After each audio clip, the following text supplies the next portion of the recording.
Yana bir Beshiktoy dastavkamiz xudo xolasa yana bir klientimizning o'yinida yaxshi gün bugun Shovotda dastavka tatirmiz. O pishina hozir komplektni tushuntirib beraman sizlarga nov girishini.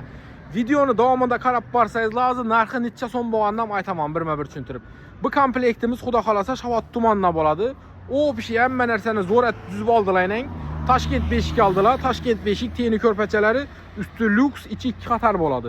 2 kilo elektronli belanchakimiz bilan qaranglar. Bu elektronli belanchakimiz boshqa belanchaklarga qaraganda ichi keng bo'ladi. Ishlash umram uzoqroq, sifat ham zo'r, eng yaxshisi.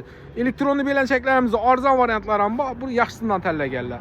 Vanna naborimiz, zaychik naborimiz hamma narsasi lyuks bo'ladi. Ichida setkasi garshokinacha. Avtokresloli kolyaskamiz Teknomining. Keyin stulchka mog'allar, zo'r stulchkining xo'ja, damirlar ham qalin xili. Sidushkamiz ham bolalarga bemalol o'tiradigan narsa.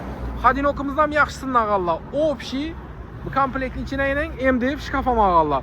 Opshi narxina keladigan bo'lsak 8,5 million so'm emas, 6 million 200 ming so'm aytib berganmiz. Hamma narsani zo'rindan olganlar. Agar sizlar ham shunday naborlar kerak bo'ladigan bo'lsa, bemalol shu YouTube kanalimizga kirib videolarimizni ko'rsangizlar, baholarni tushunib olasizlar.